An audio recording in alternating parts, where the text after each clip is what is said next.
Hello everyone and welcome back to Animation Pilgrimage, the show where Tennille and I take a look at every single theatrically released animated film in chronological order. I am Whitney. I'm Tennille. And today we are taking a look at Hey Good Lookin', a Ralph Bakshi film, funded by Warner Bros. And made in the USA.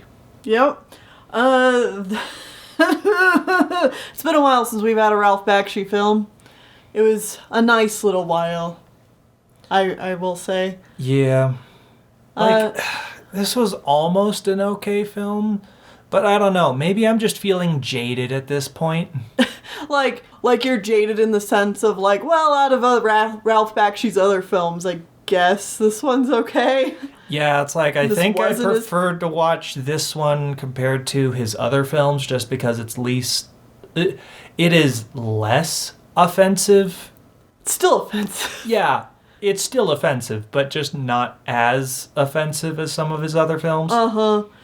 I'm a little conflicted about this one because I think if you strip away the skin, the tissue, the fat, the everything but the bones of this, if you just whittle the story down to the bones, I think there's a decent story here. Mm-hmm. But it is executed so poorly. Unless you're absolutely paying attention, you'll miss whatever the plot was supposed to be. Exactly. It's like I can just see enough potential in this that it kind of frustrates me. You know how I am. If I can see the potential in something, I'm like, oh, why aren't you living up to that? Mm-hmm. But a lot of times when we watch bad movies, I'm just like, okay, no, this is just bad.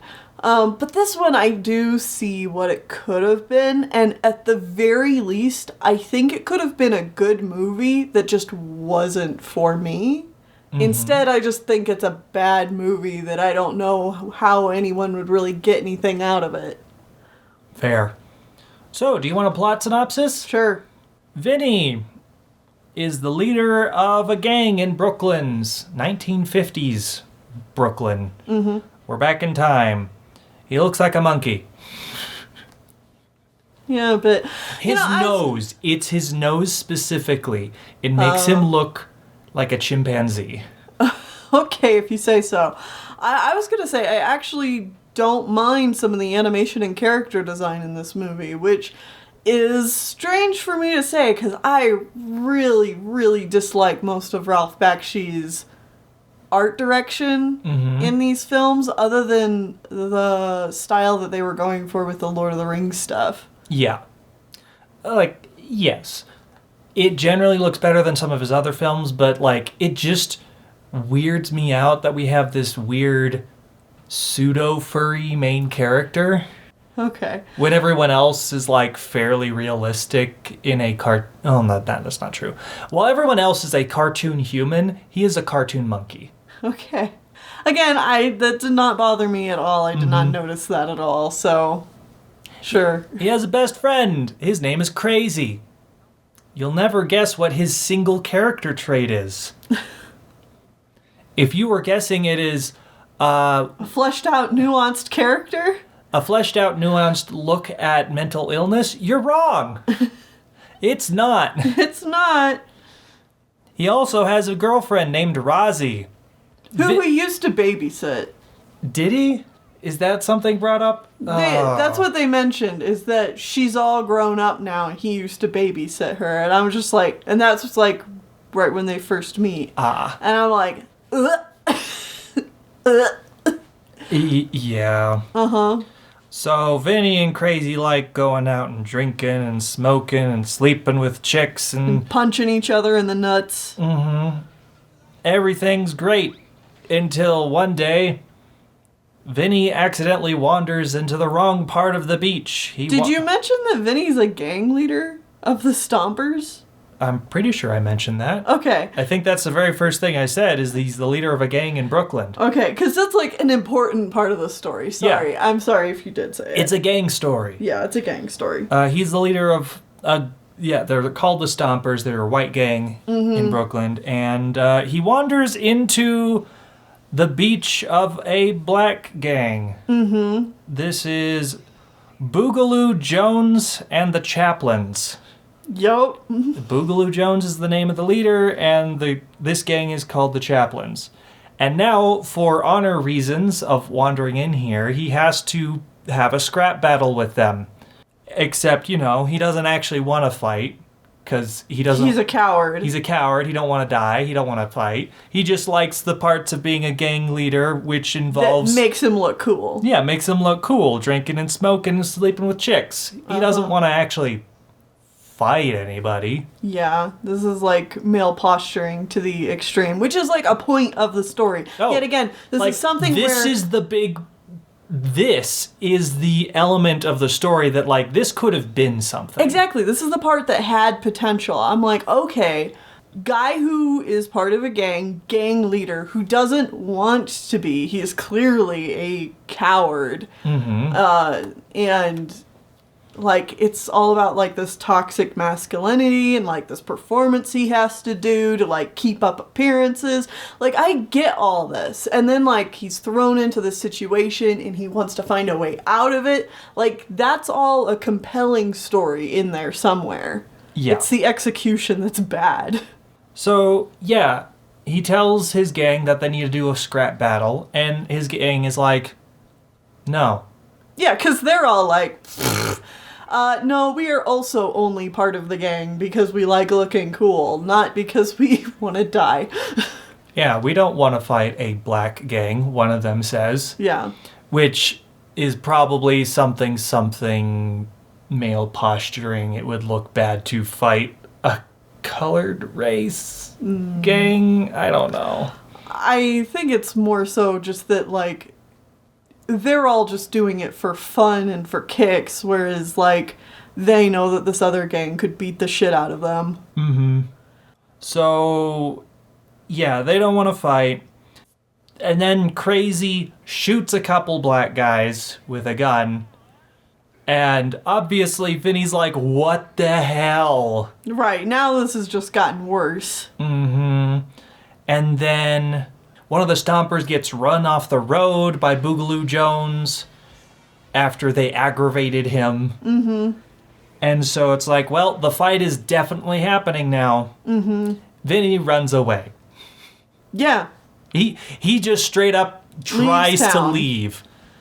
Also, I should say at this point, Crazy's dad, who is a corrupt police officer, has gotten involved in trying to find who shot the two black guys. And, like, again, there is potential for something here, because Bakshi is making a commentary on, like, police corruption and how they single out black people and everything. Like, his dad, like, the corrupt police officer dad knows that, like, his son is a delinquent and in a gang, but he doesn't really care about that. He just cares about finding a way to target the black gang. Yeah. And, like, so, like, there is interesting stuff in here. There's the social commentary that Bakshi's trying to make. But again, the execution just sucks. This is so mind-numbing to watch. Yeah.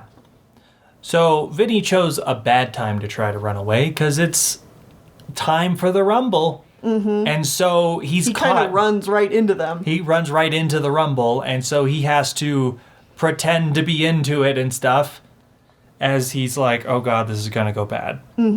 Well, everybody starts shooting at each other. One of the Stompers gets shot, and then the gangs are like, oh, we should probably get out of here. Yeah, because now an actual murder's happened. Yeah, an actual death has happened. Crazy's dad is here, and he wants to take Vinny in because Crazy sold him out saying that Vinny was the one that shot those two guys, not Crazy. Right. While this whole scuffle's going on, Crazy is having a hallucinatory sequence on top of a local building, which ends with him jumping off the building, landing on his father, killing them both. Yeah. Vinny is shot. Rozzy sees this and is heartbroken. Right, she thinks he's dead. Turns out he wasn't actually shot, he was just pretending to be shot. Yeah. So he gets up and runs away. Yep. 30 years later.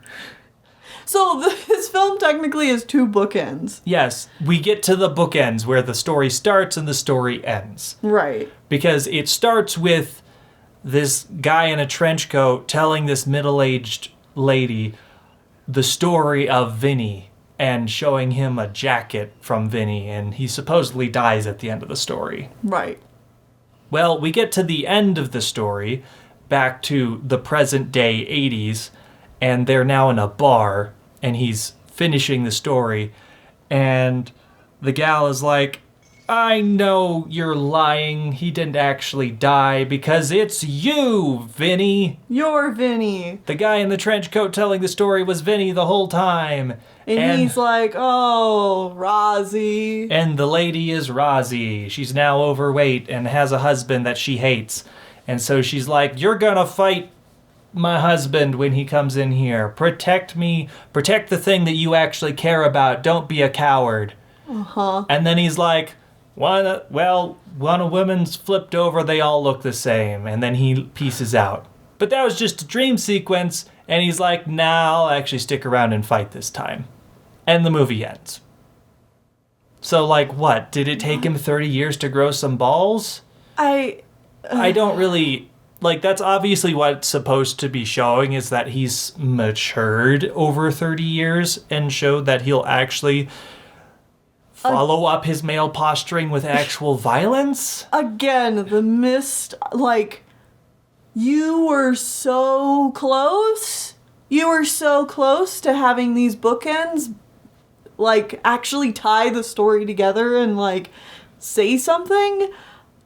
But, like, you said nothing and, like, contradicted your whole point with the ending of this movie. And, again, it's really hard to emphasize just how much you have to, like, sift through the weeds to actually realize what is the plot going on here. So that's the plot. Yeah, that is not how it's presented. Right. No, it's more of like, hey man, like, yeah, you know, and like, man, hey, yeah, like, what if we like, yeah, what if, yeah. What? And then you repeat the same thing. Yeah, like, what if I, yeah, like, yeah, what? Yeah, what? Exactly. The whole movie is practically ad-libbed. It's again, one of those things where Bakshi obviously wrote, like, a 5-page script of, like, these are the actual plot beats and these are the lines of dialogue that need to be said. Okay, actors, I need you to just ad-lib for, like, 10 minutes and then say this line. Mm-hmm. I want you to pretend you're having a discussion about this. Yeah. And they do. And for some reason, Bakshi has his animators animate that. And oh, it's so infuriating. On top of that, that's just the dialogue. Right. The animation is overall better than some of his previous films. But also the mental whiplash between characters talking about how they have to go fight in a gang war, and then suddenly one character touches a woman's breast and then like they start howling like wolves and eyes are popping out of heads and like the most over the top cartoonish bullshit starts happening, and you're like, why am I taking any of this seriously? Yeah. It does not work here. Uh-huh. It has a lot of tonal whiplash. All right. So, this movie was actually first completed in 1975. Okay, this came out in 82. Uh-huh. This version of the film has never been released. The 75 version. Okay. It is a live-action animation hybrid where only the main characters, I assume that means Vinny, Crazy, and Roz, are animated. And then maybe one or two other characters? Everybody else is a live actor. Okay. And that was the original vision of the film. after the controversy and general displeasure? yes, of Ralph Bakshi's previous films, a lot of black animators left his studio. A lot of people were just kind of like, in general, kind of on Bakshi. So Warner Brothers postponed it indefinitely. The release. And then after the success of things like Heavy Metal, Warner Brothers like, okay, well maybe this would be a good time to release another Bakshi film. Okay. And so then a lot of edits happened to the film we saw. So a lot of script changes were made, a lot more animation was done. It's now fully animated cast with like live action backgrounds. And then that was what was released here in 82. Yeah. Okay. Yeah. So the fact that this movie kind of loses its plot kind of makes sense after, like 6-7 years of production, I guess. Yeah, it sounds like that was just a mess. Yeah, sounds like that was just not great. When it was released, it went largely unnoticed by American audiences. Okay. And then it did decently overseas and gained like a little bit of a cult following, like through its overseas release and just through the following years of people, finding and appreciating Bakshi's work. Okay. But even out of Bakshi's work, this is generally not highly regarded. Critics don't like this one. Even people who like Bakshi's work generally see this as a lesser one of his films. There will be some that we'll be watching later on that are considered even less good, but... So it's just like a continuous decline. Oh yeah, it's downhill sled.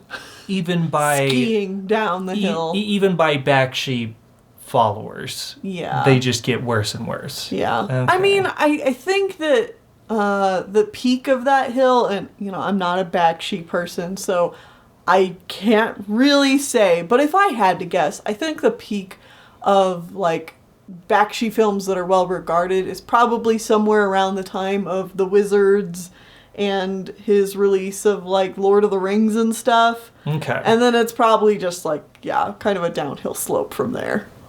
Okay. Yep. That was Hey Good Lookin'. Yeah. Hey, let's stop looking at this bad movie and join us back here next time as we watch The Wizard of Oz from Toho, Japan. Huh. All right. Our last Japanese film for the year, and it's an adaptation of The Wizard of Oz. I'm interested to see how this one will go. Yeah. See you then.